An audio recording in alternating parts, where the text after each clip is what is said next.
మధ్యప్రాచ్యంలో కొనసాగుతున్న ఉద్రిక్తతలు, యుద్ధ పరిస్థితులు ప్రపంచ ఇంధన సప్లై చైన్ను తీవ్రంగా దెబ్బతీశాయి.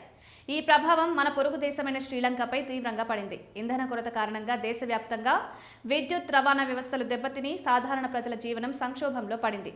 ఈ క్లిష్ట సమయంలో ఇండియా ముందుకొచ్చి తక్షణ సహాయాన్ని అందించింది. ఇండియన్ ఆయిల్ కార్పొరేషన్ అనుబంధ సంస్థ ద్వారా 38,000 మెట్రిక్ టన్నుల పెట్రోలియం ఉత్పత్తులను కొలంబోకు పంపింది. ఇందులో 20,000 మెట్రిక్ టన్నుల డీజిల్, 18,000 మెట్రిక్ టన్నుల పెట్రోల్ ఉన్నాయి.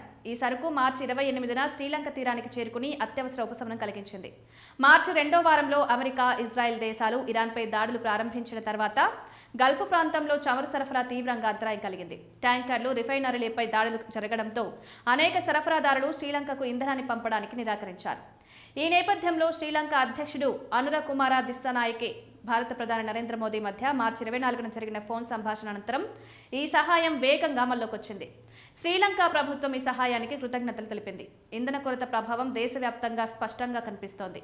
విద్యుత్ వినియోగాన్ని తగ్గించేందుకు ప్రభుత్వం వారానికి 4 రోజుల పనిని అమలు చేసింది. రైల్వే, బస్ సేవలు తగ్గిపోయాయి.